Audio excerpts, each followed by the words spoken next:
Logan is directed by James Mangold and stars Hugh Jackman, and centers around Wolverine's final days is what it seems like. He's tired, he's broken down, he's scarred, he's just mentally not there, he's given up all hope, and it seems like he's basically just running down the clock until he can finally pass away in peace after all the stuff that he's been through with his past. Now, this is allegedly Hugh Jackman's final portrayal as Wolverine, and if that's true, I can safely say that this is personally my favorite portrayal of Wolverine that we've seen on the big screen. It stays true to his character, he still has a little bit of a sense of humor, but he's just mentally and physically broken down, and we really get to the core of this character, and throughout this entire 17-year, 9-film run that we've had of him on screen, I feel like this is the most perfect conclusion that this saga could have came to. Now, without getting too much into spoilers, this film centers around Hugh Jackman and Patrick Stewart as they essentially try to take a girl with a mysterious past, and it's kind of like a road trip movie at times. It kind of plays off as like a buddy comedy. The banter between Professor X and Wolverine is just top notch. I love their dialogue together, and you can really tell that they've spent, it seems like in the movie, they've really spent all this time being around each other and have really grown to respect one another.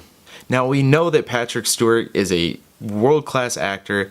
He's done some phenomenal portrayals of Professor Xavier in the past, but the personal standout for me is this young girl. Now, I won't give too much away, but she absolutely stole the movie for her. I loved every single scene that she was in, and her introduction in this movie is just top-notch. I love the fact that with the R rating, we see a little girl basically just demolishing and just hacking away at these grown men, these soldiers, without any remorse. She's just like this, such a bloodthirsty character in this movie, and it totally worked for the tone. The R rating in this movie was such a great choice. I know the Wolverine was filmed with an R rating in mind, but they cut it back, and on the Blu-ray you can actually watch the R-rated version.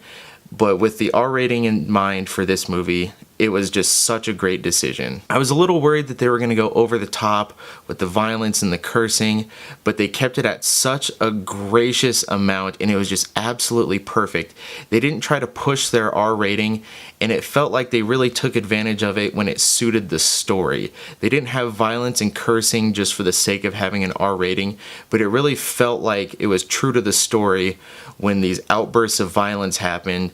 And when you hear Professor Xavier and Wolverine cursing at each other, it worked so well for this movie. The tone of this movie is absolutely brutal. I thought it was such a gritty, just savage, brutal movie.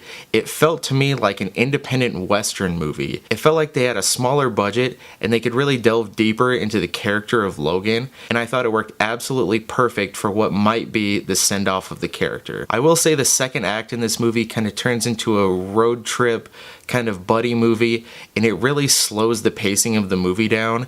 The movie's over 2 hours long, and I really didn't feel the length of the movie until the second act, where nothing really happens in the movie. There are certainly events that play out on the screen, but nothing that's so detrimental to the core of the movie, and it just felt a little bit draggy, but overall, everything moves along pretty well. I feel like the final act of this movie is basically the Wolverine I've always wanted to see on screen. I've seen every X-Men film, and I just loved the way that he was portrayed. The first act does a wonderful job at setting up the story and this character that we're essentially going to be along this ride with, and it's just a little depressing, but it's also so great to see such a human portrayal of a comic book character. Overall, with this in mind, I'd give the movie a 4.5 out of 5. I absolutely loved it. I can't wait to go see it again. And if this truly is Hugh Jackman's final portrayal as Wolverine, it was perfect. I truly loved his character in this movie. I said on social media, I don't know what the year has in store for us, but I can see this movie being in my top 5 of the year, maybe even a little higher than that. If you've seen the movie, leave your thoughts and comments down below. Please click that like button, please click subscribe, and thank you so much for watching.